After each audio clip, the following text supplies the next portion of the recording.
구약성경 에스겔서 28장 1절에서 26절입니다. 우리는 가장 좋은 환경을 에덴 동산이라고 말하죠. 사람이 살기 좋았던 곳을 의미합니다. 그러나 오늘 우리가 살고 있는 환경을 한번 생각해 봅시다. 고급 아파트만큼 편하지는 못했을 겁니다. 에덴 동산은 방이나 거실이 제대로 있는 것도 아니고 집도 없고 노숙 상태였을 겁니다. 먹는 것도 육식이 아닌 거의 과일밖에 없었을 겁니다. 옷도 없어서 벌거벗고 살았습니다. 자, 오늘 우리의 환경을 생각해 봅시다. 사철 날씨와 상관없이 적당한 온도를 유지할 수 있습니다. 그리고 누구의 간섭도 받지 않는 그런 완벽한 공간을 가질 수 있습니다. 에덴 동산은 다 벌거벗고 살았지만 지금은 좋은 옷들로 몸을 가리고, 그리고 매장에 가면 산더미처럼 옷들이 쌓여 있습니다. 진열장에는 각종 보석이나 시계나 명품들이 가득합니다. 오늘 현대인들의 편리한 환경은 에덴 동산보다 더 살기 좋은 낙원이 되었지만, 그러나 사람들을 살펴보면 결코 행복한 낙원은 아닙니다. 에덴 동산은 환경적으로 불편함이 많았지만 그럼에도 불구하고 우리 인간에게 가장 중요한 하나님의 사랑이, 하나님과의 관계가 늘 풍성하였기 때문에 그곳이 바로 낙원이었던 것입니다. 성경 시대에는 두로 사람들은 낙원을 만들고 살았습니다. 두로에 들어와 보면 느끼는 것이 여기가 낙원이구나 하는 정도로 모든 것이 풍성하였습니다.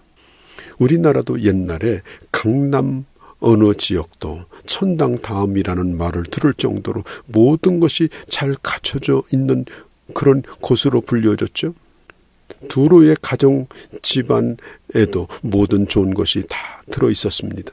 그 안에는 세계 최고의 비싼 욕조가 있었고, 최고의 훌륭한 침대나 탁자가 있었고, 최고로 좋은 정원과 최고의 분수대가 있었습니다. 그래서 누구든지 자기가 최고가 된 느낌을 받았습니다. 오늘 현대인들이 그렇습니다.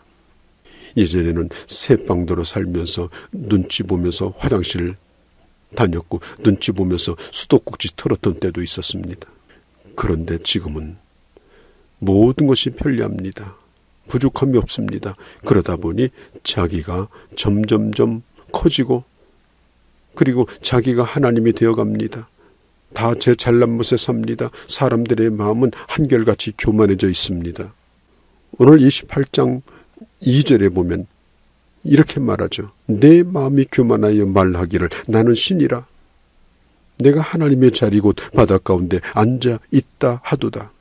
내 마음이 하나님의 마음 같은 채 할지라도 너는 사람이요 신이 아니다. 오늘 두로의 상황이 그러했습니다. 에덴 동산 같은 그렇게 편리하고 안락한 환경 속에서 그들의 마음은 교만해져 있었고, 다 자기 잘난 못에 자기가 하나님이었습니다. 주님은 묻습니다.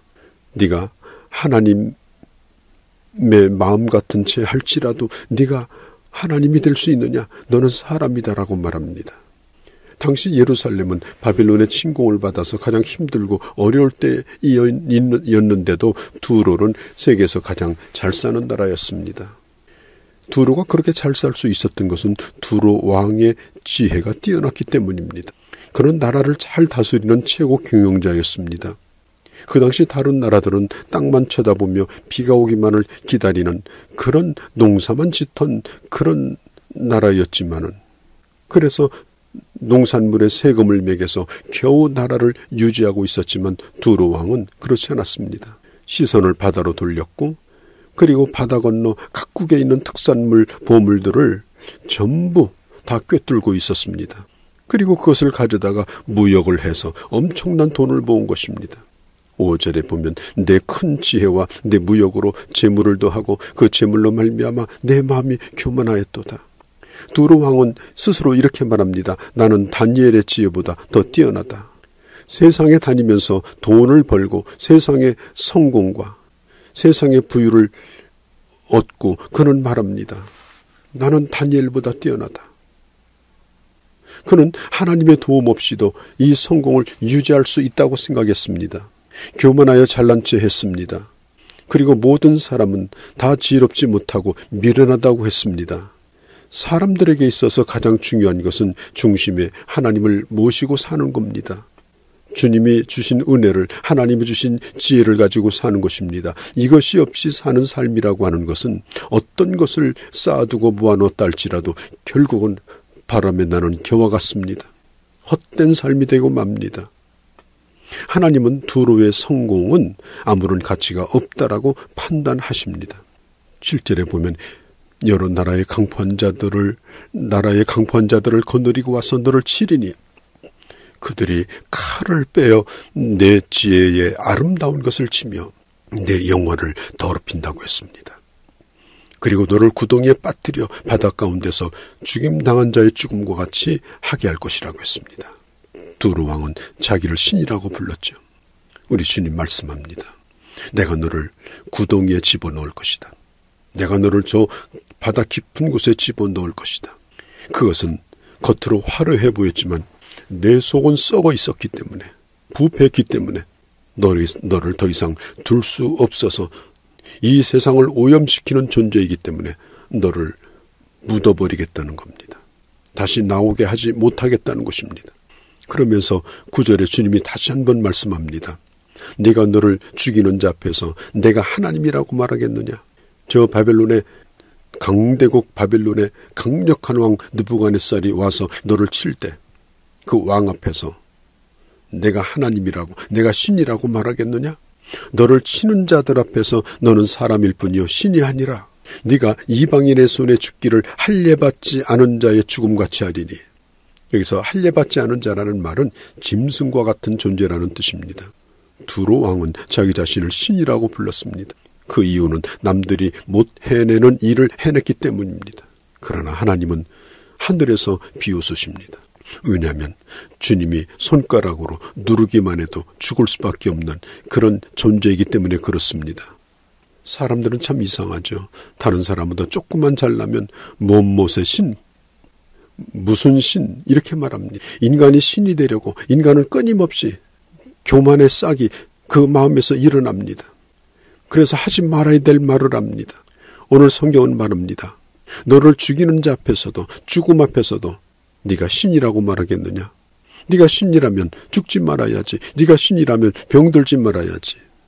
12절 13절에 보면은 하나님께서는 두로가 완전한 도장이었다라고 말합니다. 모든 것의 보증수표였습니다. 이 두로의 신용이라고 하는 것은 그 당시 최고의 신용도였습니다. 인간의 지혜와 기술에 있어서 어떤 나라보다도 이 두로는 완벽했고 그리고 믿을만 했습니다. 두로가 부도가 나고 두로가 침몰할 거라고 누구도 생각한 적이 없습니다. 모든 사람의 찬양과 칭찬거리가 됐습니다. 왜냐하면 그들은 그만큼 성공했고 그만큼 똑똑했고 그만큼 돈이 많았기 때문입니다. 28장 14절에 보면 너는 기름 부음을 받고 지키는 그룹이며 내가 너를 세움에 네가 하나님의 성산에 있어서 불타는 돌들 사이에 왕래하였도다. 이 기름 부음 받은 자라는 말은 하나님의 천사를 의미합니다. 천사 중에서도 아주 똑똑한 천사, 지혜로운 천사였습니다. 그런데 그가 하나님을 향해서 반란을 일으킵니다. 반역자가 되어집니다. 그래서 사탄이 되어집니다. 오늘 이 두로의 모습이 바로 타락한 천사의 모습과 같다라는 것입니다. 가장 지혜롭고 똑똑하고 영광스러운 그런 천사가 타락하니까 사탄이 됐습니다. 두로는 이런 사탄의 성향을 많이 담고 있는 존재였습니다. 우리가 이 세상에서 최고로 성공하는 것이 반드시 좋은 것이 아니라는 걸 알아야 합니다. 자기 주변에 있는 모든 걸 끌어들여서 에덴 동산처럼 꾸며놓을 수는 있지만 하나님이 없는 그곳은 결코 에덴 동산이 될 수가 없는 것입니다. 17절에 보면 이렇게 말하죠. 그들의 구경거리가 되게 하셨도다.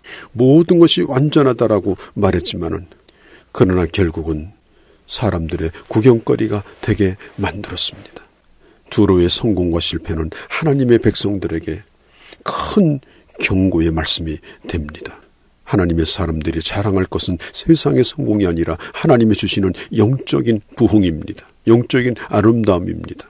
하나님의 말씀과 지혜와 능력으로 살아가는 삶입니다. 예루살렘은 자기들에게 있는 귀한 것을 귀한 것으로 여기지 아니하고 하나님이 주신 은혜를 귀하게 여기지 아니하고 두로를 따라가려고 하다가 망했습니다.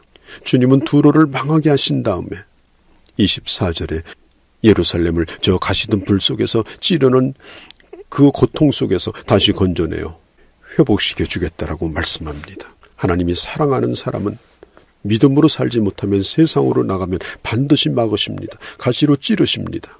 그러나 세상이 다 망할 때에 하나님은 그를 다시 건져내어 회복시켜 주시고 멋진 하나님의 사람으로 만들어 주시는 것입니다. 우리가 두로를 부러워하고 있다면 하나님 나 정신 차리게 해달라고 기도하시고 하나님의 복으로 살아가는 존귀한 주의 사람들이 되어주시기를 바랍니다.